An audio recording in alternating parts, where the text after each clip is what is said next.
Hey everybody, it's Big Daddy. She's a-moving. The little train that could. Check it out. All the crews are here. Lots of volunteers. And what's your first name, sir? Dave. Okay, I'm just talking to Dave, and Dave's going to be off camera. He's telling Big Daddy that this old train's not going to be restored, but it's going to be painted. The paint's been donated, and it's going to be like John Deere green, like my tractor, my grass cutter. That's pretty cool. So, but there was people saying they thought it would be cool if it would end up going down the tracks again. That's probably not going to happen. What do you think? The motor's free. Oh, so they're going to play with it and see if they can get if the motor's not seized? Yeah. And there's a couple of people who want to play with it. It's amazing that motor might still move.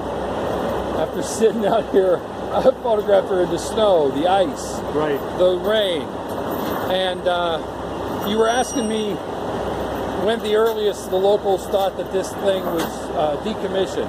I told you it was around 65. This is what I'm hearing. Yeah. It's not confirmed, but they're saying around the mid to late 60s is when she finally got, I guess, rested. Yeah. This, you know what that train, was that a fuel train that ran on fuel, or like what did it run on? Diesel. Diesel. Yeah, I thought so. I just didn't know for sure. And the damn belts on the radiator fan are still intact. Yeah. After all that's a pretty good belt. Yeah. So how many different companies are here? I see, is that Kiss and Weather over there? Yeah. Kiss and Weather and Hopes? Yep. And then this guy here, how do you say, Horwith? Horwith Truck Company? Well, the driver is a volunteer, and Horwith volunteered the truck. That's pretty cool. Is it a train enthusiast group, or what is it? I guess you could say that. Yeah, yeah. Otherwise, why would everybody be here to train? Yeah, I wouldn't be here if I didn't dig trains. Yeah. My favorite train's the Blue Comet. I used to go to Atlantic City. Okay. But this one here, just because it was by the home base, we all drove by this old train. When I came back from flying out west, when you drive by this, you knew you were home. Yeah.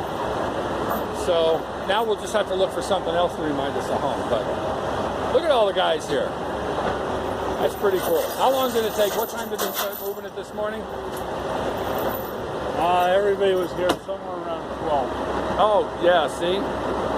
And I have such a bad back, I didn't think I was even going to make the walk around the mountain here, but I'm glad I found it, and I was able to get here, because this is pretty cool. Everybody that's wondering, the switcher train's moving today. If this tractor and trailer can get out of here, huh? Huh? She's sinking into the mud. Or standard. Standard scale. Standard gauge.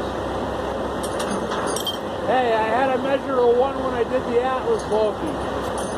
I thought it was 3 foot. It ended up being 30. I'm gonna just get a little closer and show you guys what the guys are doing.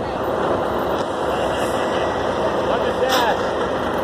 Maybe I should do this a little simpler than that.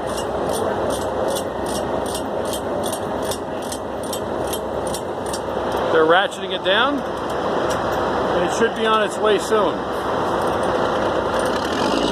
So, if you guys are just joining this video, basically what they're doing is taking it to a new home. They're going to give it a new coat of paint, and some fellas are going to try, or maybe ladies and fellas are going to try and see if the motor's seized. And if they can, what would be the odds? What would be the odds that all them wheels and everything would still turn? Is it going to be a lot of labor-intensive work to see if she gets moving again? Could be some. But overall, she was built really well. I mean, that steel, even though it's rusted, that's some pretty thick steel on there. Yeah. I have photographed this thing so close. I have all the different gauges inside. I would imagine it's a brake lever in there. This is pretty cool. Pretty cool. It's a diesel mechanical. Say again? It's a diesel mechanical, which means there's a clutch in there and there's a transmission. And the brakes would have been what, like an air brake setup? Yeah, this particular engine did have an upgraded air brake system for running with cars. That the compressor was big enough to build air pressure for the whole train. That's a good question now. How many cars would this thing have been able to pull and push? Load of coal cars in those days, 2 bay hoppers. I don't know. Maybe they limit it to 10 at a time. Right. Could possibly do more. So would this train have moved the cars around as they were being filled with coal and then putting them back on the main train? Is that what they were doing, or? Yeah, they brought so many in, shuffled it around with